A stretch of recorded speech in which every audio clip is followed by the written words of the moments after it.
Assalamualaikum warahmatullahi wabarakatuh. Saya Gustiani Putri Ningrum dari kelompok 2 dengan nomor NIM 0603520013. Di sini saya akan membahas salah satu tokoh dari struktural yaitu Hermann Ebbinghaus. Selamat menyaksikan. Hermann Ebbinghaus. Ia lahir pada tanggal 24 Januari 1850 dan meninggal 26 Februari 1909. Ebbinghaus lahir di Bremen, di Provinsi Rhine di Kerajaan Prusia. Sebagai putra seorang saudagar kaya, Karl Ebbinghaus, sedikit yang diketahui tentang masa kanak-kanaknya kecuali bahwa ia dibesarkan dalam iman Lutheran dan menjadi murid di gimnasium kota. Ia adalah sebuah psikolog asal Jerman yang merupakan salah satu pelopor psikologi eksperimental dan studi mengenai memori dan kemampuan mengingat.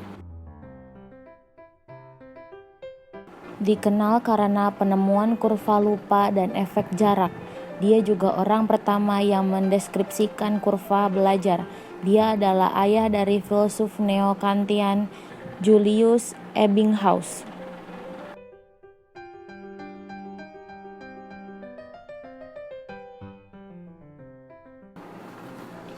Pada usia 17 tahun, Ebbinghaus mendaftarkan diri ke Universitas Bonn untuk mempelajari sejarah dan filosofi.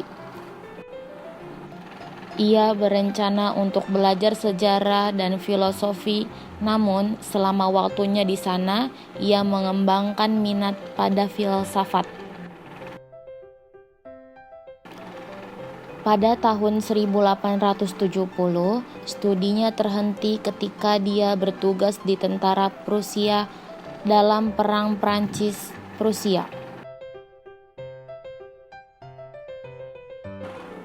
Berikut tugas pendek ini di militer.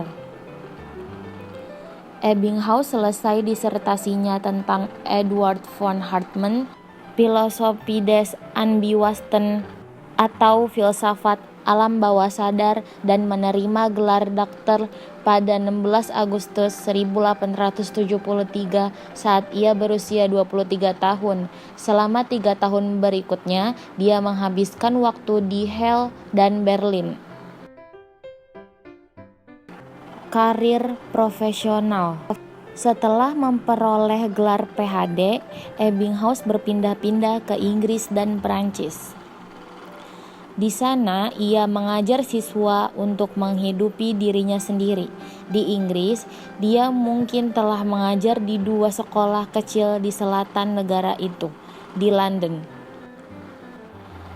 Di dalam sebuah toko buku bekas, ia datang di Gustav Wagner Bukus Element der Psychophysik atau elemen psikofisik yang mendorong dia untuk melakukan eksperimen memori terkenal. Setelah memulai studinya di Universitas Berlin, ia mendirikan laboratorium pengujian psikologis ketiga di Jerman. Ketiga setelah Wilhelm Wundt and George Elias Muller. Pada tahun 1902, Ebbinghaus menerbitkan tulisan berikutnya yang berjudul Die Grundzüge der Psychologie. Itu sukses instan dan terus berlangsung lama setelah kematiannya. Karya terakhirnya yang diterbitkan Abriss der Psychologie atau Garis Besar Psikologi diterbitkan 6 tahun kemudian. Pada tahun 1908 ini juga terus sukses dirilis ulang dalam 8 edisi berbeda. Tidak lama setelah publikasi ini, pada 26 Februari 1909, Ebbinghaus meninggal karena pneumonia pada usia 59 tahun.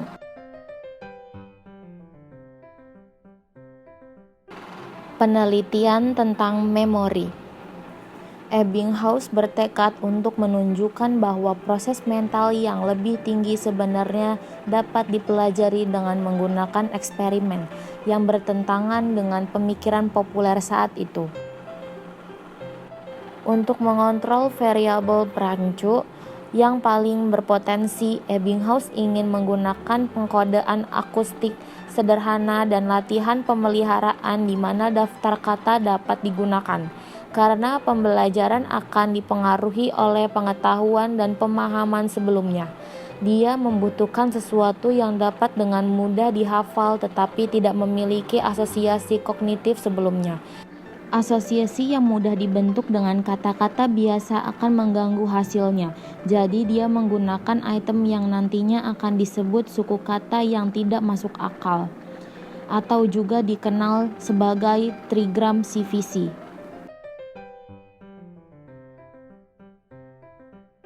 Kontribusi ke memori. Ebbinghaus membuat beberapa temuan yang masih relevan dan mendukung hingga hari ini. Pertama, Ebbinghaus membuat satu set 2.300 suku kata 3 huruf untuk mengukur asosiasi mental yang membantunya menemukan bahwa ingatan itu teratur. Kedua, dan bisa dibilang penemuannya yang paling terkenal adalah kurva lupa. Kurva lupa menggambarkan hilangnya eksponensial informasi yang telah dipelajari seseorang. Penurunan paling tajam terjadi dalam 20 menit pertama dan peluruhan signifikan selama 1 jam pertama. Kurva turun setelah sekitar 1 hari. Penemuan penting lainnya adalah tabungan. Dengan sangat sedikit karya yang diterbitkan tentang memori dalam 2 milenium sebelumnya, karya Ebbinghaus mendorong penelitian memori di Amerika Serikat pada tahun 1890-an dengan 32 makalah diterbitkan pada tahun 1890 saja. Penelitian ini digabungkan dengan perkembangan mnemometer mekanik atau perangkat mekanik usang yang digunakan untuk penyajian serangkaian rangsangan untuk dihafal.